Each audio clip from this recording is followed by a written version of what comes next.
बिस्मिल्लाहिर्रहमानिर्रहीम। अस्सलाम वालेकुम नाज़रीन कराम, मैं हूं मखदूम शहाबुद्दीन और आप देख रहे हैं मेरा फेसबुक और यूट्यूब चैनल। उम्मीद करता हूं आप सब लोग बखैर वाफियत होंगे और जहां भी होंगे अपने अहले खाना समेत खुश भी होंगे और महफूज भी। नाज़रीन कराम, आज बरोज हफ्ता पाकिस्तान की तारीख का सबसे बड़ा स्कैंडल मंजर आम पर आया है और आज नया कट्टा नहीं खुला बल्कि पूरी भैंस ही खुल गई है। दाल में कुछ काला नहीं बल्कि पूरी दाल ही काली है और एस्टैब्लिशमेंट ने किस तरह से चकरा कर रख दिया है। नवाज शरीफ साहब के वाले से एक दावा है और उस दावे को हम हर तरह से एनालाइज करेंगे। मैरिट्स और डीमेरिट्स जो हैं, हर चीज को हर एंगल से एनालाइज करेंगे। नवाज शरीफ साहब के हवाले से एक नौजवान जो कि पुरस्रार नौजवान है, जो नवाज शरीफ से लंदन में मुलाकातें करता है, वो नवाज शरीफ साहब का क्या लगता है। इसके साथ ही साथ माजी में जाएं तो नवाज शरीफ साहब के कुछ ताल्लुकात, इसमें रॉ का किरदार, नवाज शरीफ पाकिस्तान के सिटिंग प्राइम मिनिस्टर, ये सारी कड़ियां, ये पूरी स्टोरी और इस स्टोरी के हवाले से जो ओरिजिनेट कर रहे हैं दावे, उन दावों की हकीकत हर तरह से एनालाइज कर लेंगे इस चीज को। जबकि दूसरी जानिब एस्टैब्लिशमेंट ने बहुत बड़ा सरप्राइज दिया है। इमरान खान से मुज़ाकरात का जो आगाज हुआ है और जो कल मैंने आपके सामने खबर रखी थी कि इमरान खान साहब जो हैं उनके साथ मामला दुरुस्त करने के लिए कुछ लोगों को एक्टिव किया गया है। अब इस बात की तस्दीक हो चुकी है कि एस्टैब्लिशमेंट मल्टी प्रोंग्ड स्ट्रैटेजी अपना रही है। यानी एक तरफ तो रगड़ा जो है वो कंटिन्यूड है और उसकी भी कुछ अपडेट्स मैं आपके सामने रखूंगा, लेकिन वहीं दूसरी जानिब क्या कुछ हो रहा है उस पर भी बात कर लेते हैं। और नवाज शरीफ साहब का जो नया स्कैंडल है ये बड़ा दिलचस्प, और ये जो व्लॉग है ये स्कैंडल्स और कुछ स्टोरीज और दावों और इंकशाफात से भरपूर होगा। कुछ खबरें भी हैं लेकिन इंकशाफात उससे भी ज्यादा अलार्मिंग हैं।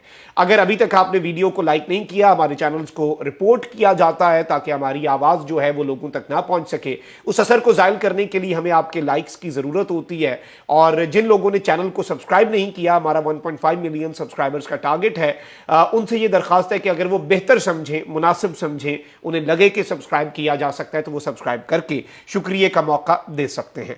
अच्छा नाज़रीन किराम, कुछ पहले बड़ी अपडेट्स ले लें ताकि आपको वो मल्टी प्रोंग्ड स्ट्रैटेजी ये होती है कि बैक वक्त आप मुख्तलिफ अप्रोचेस के साथ चल रहे होते हैं।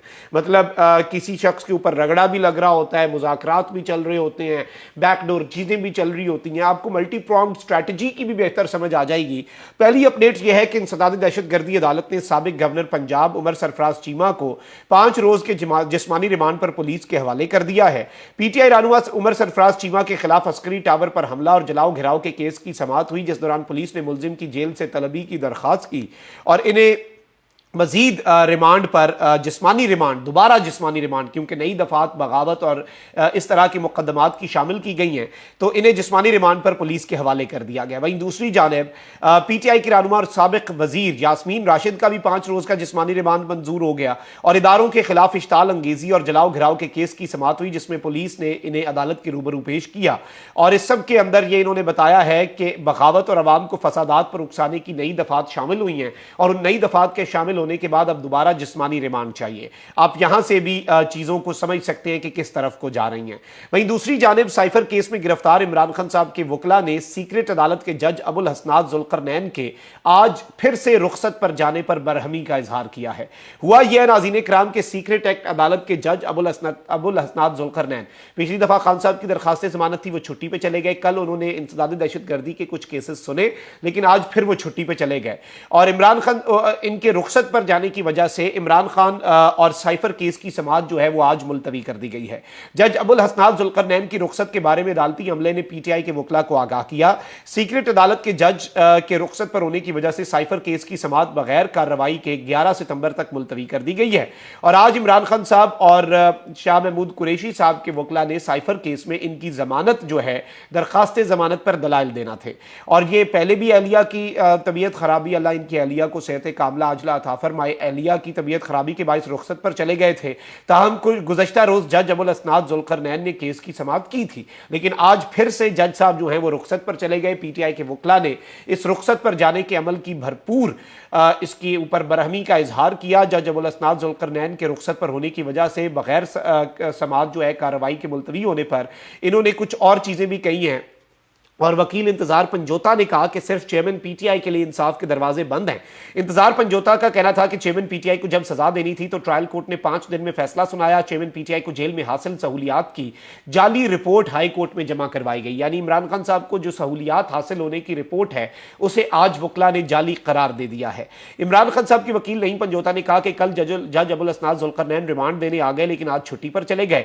चेयरमैन पीटीआई को इंसाफ ना देना और दरखास्त जमानत पर समाअत ना करना जुल्म है और इन्होंने इस सब के अंदर यह भी दरखास्त की कि चेयरमैन पीटीआई के प्रोडक्शन ऑर्डर्स जो हैं वो सुप्रीम कोर्ट को यह दरखास्त की है कि वो जारी करके इन्हें तलब किया जाए और जो रिपोर्ट जमा करवाई गई है अदालत के अंदर वो बिल्कुल गलत है और ये जो रिपोर्ट है ये जाली रिपोर्ट है, ये कहना है पाकिस्तान तहरीक इंसाफ का।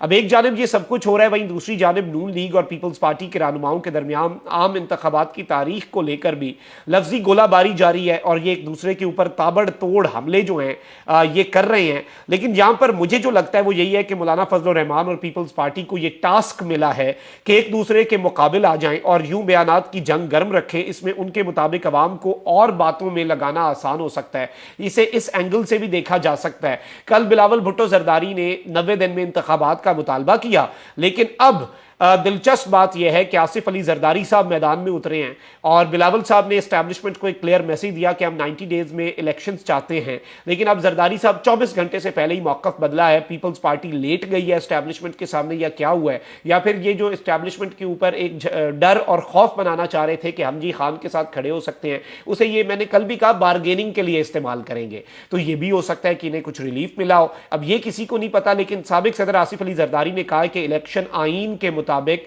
इलेक्शन कमीशन इलेक्शन करवा दे, यानी कॉन्स्टिट्यूशन के मुताबिक इलेक्शन कमीशन अपना मामला करे। और पीपल्स पार्टी की जानिब से बयान के मुताबिक साबिक सदर आसिफ अली जरदारी ने कहा कि मरदमशुमारी के बाद इलेक्शन कमीशन नई हल्का बंदियां करवाने का पाबंद है। इससे कबल पीपल्स पार्टी के मुतअद्दिद रहनुमा बशमूल बिलावल भुट्टो जरदारी आम इंतखाबात का इनेकाद आइन के मुताबिक 90 रोज में कराने के बयान दे चुके हैं और इस पर मुसलसल जोर दिया जा रहा है। और इस सब के अंदर आसिफ अली जरदारी ने कहा कि उन्हें इलेक्शन कमिश्नर और इलेक्शन कमीशन के तमाम मेंबरान पर पूरा एतमाद है। निगरान हुकूमत SIFC के मंसूबों को जल्द अज जल्द मुकम्मल करके तरक्की की राह पर डाले। और यह बड़ी दिलचस्प बात इन्होंने कही है। और फिर वही बात यह है कि मुल्क मुआशी बहरान से गुजर रहा है, हमें सियासत नहीं रियासत और मईशत बचाने की फिक्र होनी चाहिए और मुल्क है तो हम सब हैं। ये बातें क्यों की जा रही हैं? क्या पीपल्स पार्टी का ये तारीखी सरेंडर है? जरदारी साहब की चीखें हैं, लेकिन एक चीज़ बड़ी वाज़ेह है कि PDM बुरे तरीके से फंस चुकी है। अच्छा, अब जरा नाज़रीन कराम बात कर लेते हैं दो बड़ी खबरों की। एक बड़ा स्कैंडल है और एक बहुत बड़ी डेवलपमेंट है इमरान खान साहब के लिए, मस्बत खबर है। पहले बात कर लेते हैं नवाज शरीफ साहब के हवाले से। नवाज शरीफ साहब के हवाले से एक दावा आया कुछ दिन पहले, असदुल्ला खान साहब ने भी ये दावा किया कि नवाज शरीफ साहब एक बड़ा खूबरू नौजवान है, उससे मिलते हैं।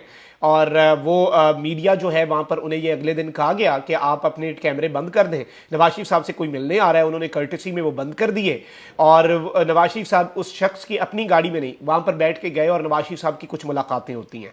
अब उन्होंने इसके अंदर इतनी ही बात की, इसके बाद कुछ चमगोइयाँ बढ़ी और फिर जारी बात है बहुत सी पर्सनल लाइफ के हवाले से बातें हुई। मैं ज़ाती तौर पर समझता हूँ पर्सनल लाइफ, सबकी पर्सनल लाइफ अपनी होती है और अगर उस पर्सनल लाइफ का आपकी प्रोफेशनल लाइफ के साथ, आपकी सियासत के साथ, मुल्की मामलात के साथ कोई ताल्लुक नहीं बन रहा तो फिर उस पर्सनल लाइफ के ऊपर कमेंट मैं समझता हूं कि वही पैमाना हम रखेंगे जो इमरान खान साहब के लिए रखते हैं, वही पैमाना हम रखेंगे जो हम बाकी सियासतदानों के लिए रखते हैं। पर्सनल लाइफ या पास्ट जो है वो किसी भी सूरत पॉलिटिक्स के अंदर या सियासत के अंदर ज़ाती ज़िंदगी जो है ये मेरी हम्बल ओपिनियन है। लेकिन ऑब्वियसली एक जगह आती है जहाँ पर कॉन्फ्लिक्ट ऑफ इंटरेस्ट हो सकता है। फॉर एग्जाम्पल आप एक बड़ी अहम तरीन पोजीशन पर थे and there is a reason मैंने वो नौजवान वाला जो स्कैंडल है उसे कवर नहीं किया और वो आपके सामने नहीं रखा, क्योंकि उसमें चीजें जो थी वो पर्सनल साइड पर जा रही थी और जाती और निजी जिंदगी की तरफ। लेकिन अभी जो एक नया क्लेम आया है, नया दावा आया है, ये बड़ा अलार्मिंग है। ये दावा ये है नाज़रीन कराम के नवाज शरीफ साहब 1990-92 में जब वजीर आजम थे, एक मुख्तलिफ डेलीगेशन आते हैं मुल्क में मुलाकात के लिए, एक भारतीय डेलीगेशन आया, उसमें इंतहाई खूबसूरत एक खूबरू खातून थी, हसीना थी, स्टनिंग और ऐसी खूबसूरती के जिसे अवॉइड ना किया जा सके, इग्नोर ना किया जा सके, और वही हुआ। नवाज शरीफ साहब उन्हें नोटिस किए बगैर नहीं रुक सके। ये दावा है, ये क्लेम किया जा रहा है, और मैं इसे मुबैना तौर पर, ये पूरी स्टोरी जो आई है, और उस सब के अंदर नवाज शरीफ साहब इंप्रेस हुए। वो डेलीगेशन, फिर बातचीत बढ़ी, डेलीगेशन तो वापस चला गया, वो खातून वापस नहीं गई, उन्हें नवाज शरीफ साहब ने मरी में रख लिया। हर एक 2 दिन बाद नवाज शरीफ साहब इस स्टोरी के मुताबिक, इस क्लेम के मुताबिक उनसे मिलने भी जाया करते थे। नवाज शरीफ साहब पाकिस्तान के वजीर आजम थे, लेकिन अचानक एजेंसियों ने जो अपनी तहकीकात की, उन्हें पता चला कि यह खातून रॉ की ऑपरेटिव है, और जब एजेंसियों ने एक रिपोर्ट बना ली कि यह खातून रॉ की ऑपरेटिव है और पाकिस्तान के वजीर आजम को ट्रैप किया जा रहा है, पाकिस्तान के वजीर आजम से बातें उगलवाई जा सकती हैं, पाकिस्तान के वजीर आजम बहुत बड़ा सिक्योरिटी रिस्क जब बन गया, तो ISI ने एक रिपोर्ट तैयार की, और यह अब प्राइम मिनिस्टर तक पहुंचानी थी। यह रिपोर्ट, अब यह रिपोर्ट जब प्राइम मिनिस्टर ऑफ पाकिस्तान तक पहुंचानी थी, तो एक अफसर का इंतखाब किया गया कि वो प्राइम मिनिस्टर साहब को बताएं। वो थे कर्नल रिजवान।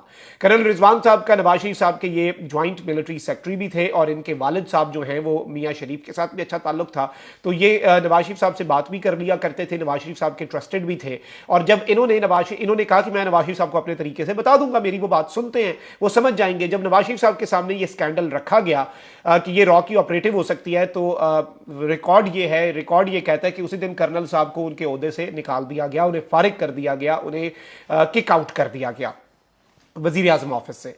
तो ये एक चीज़ बड़ी इंपॉर्टेंट है। अब इस स्कैंडल को दूसरे स्कैंडल के साथ भी मिला के पढ़ा जा रहा है कि जी वो नौजवान कौन हो सकता है और इस तरह की चीज़ें, लेकिन मैं उस डिबेट में नहीं जाऊंगा। लेकिन चूंकि ये एक बहुत बड़ा स्कैंडल इस वक्त जेर गर्दिश है, इस पर बातचीत हो रही है।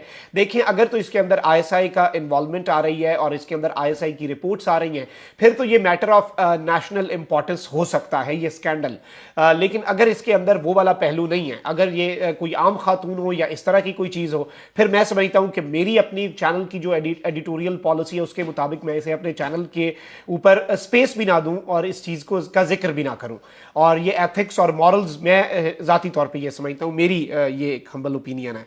लेकिन चूंकि अब इस सब के अंदर ये वाला एंगल भी आ रहा है, तो ये एंगल बड़ा ख़तरनाक है। अच्छा भाई, दूसरी जानिब मैंने आपको कल बताया कि दुरानी साहब हैं, उन्हें लॉन्च किया गया है और उन्होंने सदर मुमलिकत से मुलाकात भी की है। वो सियासी कशीदगी में कमी के लिए कोशिशें भी कर रहे हैं। ये एक बहुत बड़ी डेवलपमेंट है, ये एक बहुत बड़ी खबर है। और इस वक्त कामरान यूसुफ साहब एक साफ़ी हैं, ये बहुत ज़्यादा एस्टैब्लिशमेंट के हवाले से खबरें रिपोर्ट करते हैं। इन्होंने बहुत बड़ा दावा किया है कि एस्टैब्लिशमेंट एक वक्त में मुख्तलिफ स्ट्रैटेजीज़ के ऊपर काम करती है और मल्टी प्रॉन्ग्ड स्ट्रैटेजी होती है। एक तरफ इमरान खान के खिलाफ केसेस बन रहे हैं, क्रैकडाउन हो रहा है, क्रैकडाउन अपनी तेजी से जारी है। दूसरी तरफ एक डिपार्टमेंट दूसरे ऑप्शंस भी एक्सप्लोर कर रहा है, यानी एस्टैब्लिशमेंट के अंदर एक डिपार्टमेंट बाकी ऑप्शंस पर भी गौर कर रहा है कि बातचीत से मामलात हल हो। और ये कंफर्म जो मैंने कल आपको खबर दी, अब उसकी तस्दीक हो रही है और ये भी कह रहे हैं कि मेरी मालूमात हैं कि मोहम्मद अली दुरानी की सदर से मुलाकात इसी स्ट्रैटेजी का हिस्सा है, जो कि इन्होंने कहा है कि एस्टैब्लिशमेंट का एक डिपार्टमेंट एक और स्ट्रैटेजी एक्सप्लोर कर रहा है, मुख्तलिफ ऑप्शंस एक्सप्लोर कर रहा है, और मोहम्मद अली दुरानी साहब की सदर मुमलिकत से मुलाकात उसी स्ट्रैटेजी का हिस्सा है। यानी कि बड़े घर वालों ने भेजा है खान के सिपाही आरिफ अलवी के पास के मामला ठीक करते हैं, और ये मुलाकात आर्मी चीफ डीजी और DG ISI की सदर से मुलाकात का तसलसल है। अब ये चीज़ ज़्यादा इंपॉर्टेंट है, ये चीज़ उससे भी बड़ी खबर है, क्योंकि बहुत से लोग कह रहे थे कि सदर मुमलिकत आरिफ अलवी से आर्मी चीफ और DG ISI की मुलाकात एक क्लियर मैसेज और उन्हें अल्टीमेटम देने के लिए कम्युनिकेट किया गया। कुछ साफियों ने यह भी कह दिया कि सदर का इस्तीफा लेके आ गए हैं, सदर अब एक दिन एक्स्ट्रा नहीं गुजारेंगे। किधर गया वो उनका दावा? ये सिर्फ और सिर्फ एस्टैब्लिशमेंट को बदनाम ही कर रहे होते हैं, या एस्टैब्लिशमेंट के बन के एस्टैब्लिशमेंट को बदनाम कर रहे होते हैं। सब कह रहे होते हैं बड़ा अच्छा काम किया आसिम मुनीर साहब ने, लेकिन उन्होंने ये कर दिया। वो तो उनका कॉन्स्टिट्यूशनल काम ही नहीं है। टेक्निकली उनके बनकर उन पर इल्जाम लगा रहा होता है ये टोला, और ये बारीक वारदातें हैं, ये वारदातें डाल रहे होते हैं। लेकिन इस सब के अंदर यह बात करना कि मोहम्मद अली दुरानी की सदर से मुलाकात आर्मी चीफ और DG ISI की ऐवान सदर के उस फ्लोर के ऊपर, 4th फ्लोर के ऊपर जो सीक्रेट एक तरह की मीटिंग जिसे खुफिया रखा गया, उस मीटिंग का तसलसल है। यानी इसका एजेंडा क्या है कि बातचीत से मामलात हल हो, तो उस मीटिंग का एजेंडा भी फिर यही होगा, उसी का तसलसल है ना कि बातचीत से मामलात हल हो। ये और बड़ी खबर है कि वो जो मीटिंग हुई थी वो बातचीत से मामलात हल करने की एक कोशिश थी, जो कि बहुत बड़ी खबर है। अपना बहुत ख्याल रखिए। अल्लाह निगहबान। पाकिस्तान जिंदाबाद।